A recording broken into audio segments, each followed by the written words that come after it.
Hi, my name is Kris and I'm going to share with you my diversity book review. So the first book that I've chosen is called Thank You, Mr. Falker by Patricia Polacco. And it's the story of a young girl named Trisha. It begins with Trisha being very excited about learning to read and enjoying read-alouds by her family and just counting down the days to when she starts school where she can read to herself. But sadly, when Trisha gets to school, she finds that reading is nearly impossible for her. The letters and numbers are all jumbled and they just do not make sense. So despite writing right under the radar of the teachers, Trisha is almost nearly illiterate, and other students realize this. So Trisha is treated differently and made fun of, and the kids call her mean names. But luckily, an amazing teacher, Mr. Falker, realizes that Trisha is different and she needs help. So he steps up and works really hard with Trisha, along with another teacher, to teach her how to read. And at the end, we find out that this is actually the story of Patricia Polacco's life, where she was unable to read because she was dyslexic, and grew up to be an amazing children's book author. So some lessons that we can learn from this book include perseverance, teaching kids that we never need to give up. You always need to continue and push through regardless of your circumstances, which leads into another lesson that can be learned, which is overcoming obstacles, and then kindness. We should always be kind to others.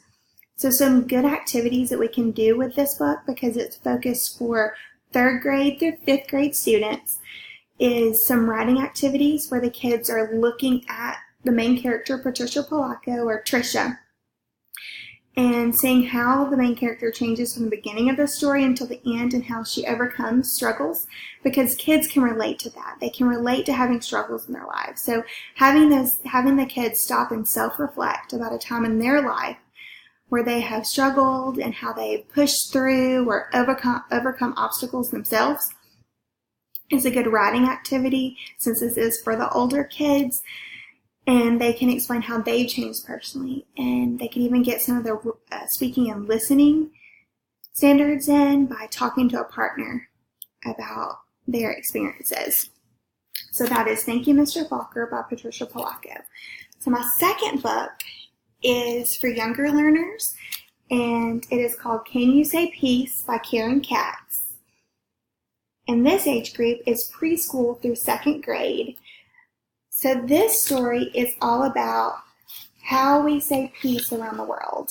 It's talking about the Day of Peace, which is September 21st, and how different cultures around the world say peace. So for example, here is Kenji, and Kenji says Heiwa instead of peace. So it's a very simplistic storyline that young children can understand and relate to, and the illustrations show how different people around the world live. And then it ends with looking at the diverse ways that we can say peace all over the world. And children can learn that no matter where they live, peace is important all around the world. So some activities that you can do with Can You Say Peace, since it is for preschool through 2nd grade, would include asking them to draw a picture of what they think peace is. So what does peace mean to you? And then providing them with some sentence prompts, such as peace means, and I can be peaceful by, to really apply what peace is in their lives. So it really lends itself to discussing different cultures and different places around the world, and talking about how everyone is similar regardless of where your location is. So this is an awesome book, very diverse, called Can You Say Peace by Karen Katz. So my third book that I've chosen is really my favorite book. It is called Mirror by Janine Baker. And this book is very unique in the way it's set up. It's about two different families. One is from Australia and one is from Africa, and the stories are told side by side through pictures. So after this first page, there are no more words. And then let me show you the first page here. So it goes through the day, an entire day. It starts with how their nighttime routines go into the morning, what morning routines look like in each household. And throughout the book, the families are going side by side, and you see how they travel, what shopping looks like there, how their families live differently, but there's you can really look at the similarities between each household.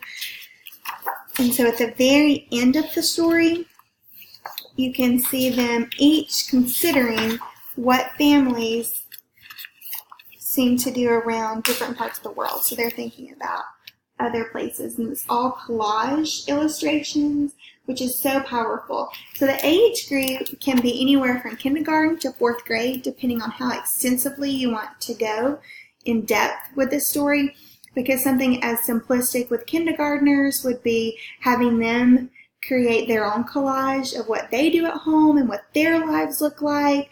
So they could use glue and pictures that you cut out from magazines or newspapers, or even things that they create to talk about just home and life and what other kids are like. And this really teaches kids that regardless of where you are, human beings are very similar in families, and just remembering that we're all alike in many ways.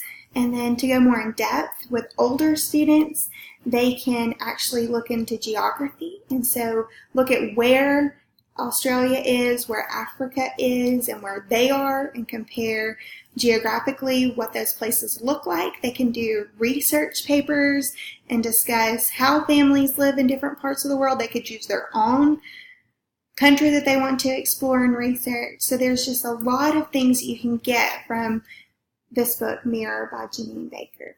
So these are the 3 books that I've chosen to review. Thank you.